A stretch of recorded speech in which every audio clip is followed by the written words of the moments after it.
কেন্দ্রীয় সরকার জিএসটি হ্রাস করে দ্রব্যমূল্য বৃদ্ধি থেকে মানুষকে নিস্তার দিয়েছে। শাসক দল ঢালাওভাবে এর প্রচার করছে, অথচ ত্রিপুরা মধ্যশিক্ষা পর্ষদ দ্রব্যমূল্য বৃদ্ধির কারণ দেখিয়ে মাধ্যমিক এবং উচ্চ মাধ্যমিক স্তরে পরীক্ষার ফি বৃদ্ধি করেছেন কয়েক গুণ। তাদের এই হঠকারী সিদ্ধান্তের প্রতিবাদে আন্দোলনে নেমেছে বামপন্থী ছাত্র সংগঠন এসএফআই এবং টিএসইউ।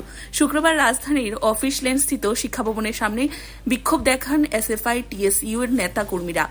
স্লোগান দেন বর্ধিত ফি প্রত্যাহার করার। তাদের অভিযোগ, শিক্ষক, অভিভাবক ও ছাত্রদের কোনো সংগঠনের সঙ্গে কথা না বলে পর্ষদ একতরফভাবে বলা যেতে পারে পরীক্ষার ফি বাড়িয়েছে। তাতে মারাত্মক চাপে পড়বে অভিভাবকদের উপর এবং তারা অবিলম্বে এই বর্ধিত ফি প্রত্যাহারের দাবি জানান। অন্যথায় আগামী দিনে বৃহত্তর আন্দোলনে যেতে বাধ্য হবেন বলেও জানান তারা।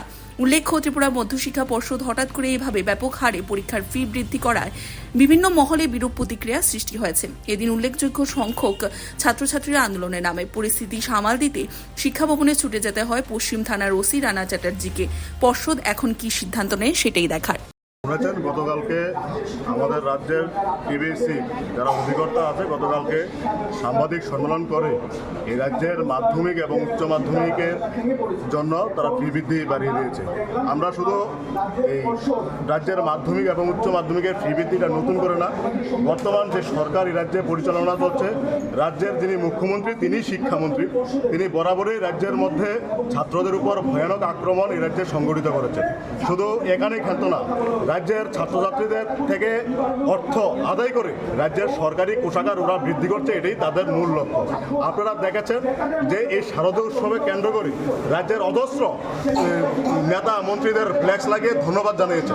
আমাদের প্রশ্ন হচ্ছে, তারা বলছে যে এই টাকা বৃদ্ধির মূল কারণ হচ্ছে রাজ্যের দ্রব্যমূল্য বৃদ্ধি, তার পাশাপাশি যে যারা এই মাধ্যমিক এবং উচ্চ মাধ্যমিকের যারা এই শিক্ষকরা যারা খাতা কাটার দায়িত্ব নিয়েছেন, তাদের যে টাকা ওরা দিচ্ছে তাতে পুষছে না, তাদের জন্য এই টাকা যাতে বৃদ্ধি হয় এই জন্য তারা এই ফি স্ট্রাকচার বাড়িয়েছে। এই যুক্তি ওরা খাড়া করেছে, কিন্তু আমরা মনে হচ্ছে এটা অযুক্তি।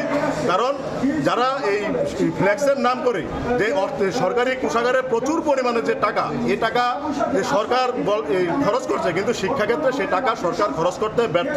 তার জন্য আমরা তীব্র প্রতিবাদ জানাচ্ছি। আমরা এসএফআই টিএসইউ ইতিমধ্যে আমাদের যে শিক্ষা আধিকারিকের নিকট আমরা ধর্নায় বসেছি। শুধু এখানে আজকের ধর্নার মাধ্যমে আমরা ক্ষান্ত থাকবো না। আগামী দিনে যতক্ষণ না এই সিদ্ধান্ত সরকার না তুলে নেবেন, তার ততক্ষণ পর্যন্ত আমরা এসএফআই প্রতিনিয়ত আমরা ছাত্রদের পাশে এই লড়াই আমরা চালু রাখবো। আগামী দিনে তা আরো বৃহত্তর আন্দোলনে আমরা রূপ তৈরি করবো। রিপোর্ट CNTV। त्रिपुरा का नंबर 1 इंटरनेट, टीवी और डिजिटल सेवा प्रदाता बालाजी डिजिकॉम लेकर आया है आपके लिए बेहतरीन सुविधाएं।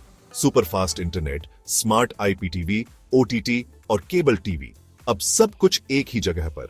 क्यों? बालाजी डिजिकॉम है हजारों घरों का भरोसेमंद नाम। सभी डिजिटल होम एंटरटेनमेंट सेवाओं का सुपर पैक, अब सबसे कम दाम में सबसे ज्यादा मनोरंजन और 100% संतुष्टि की गारंटी के साथ।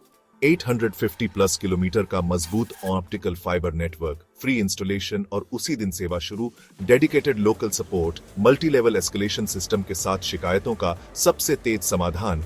देखें स्थानीय न्यूज और मनोरंजन के हिसाब से अनोखा भंडार। बालाजी डिजिकॉम अब सिर्फ घर के लिए नहीं, व्यवसाय के लिए भी। High speed dedicated internet, static IP, priority technical support और साथ में व्यवसाय प्रमोशन की अनेक सुविधाएं। त्रिपुरा में जन्मा, त्रिपुरा के लिए बना आपका डिजिटल पड़ोसी बालाजी डिजिकॉम के साथ शुरू करें डिजिटल जीवन का नया अध्याय, वो भी सबसे कम कीमत की गारंटी के साथ।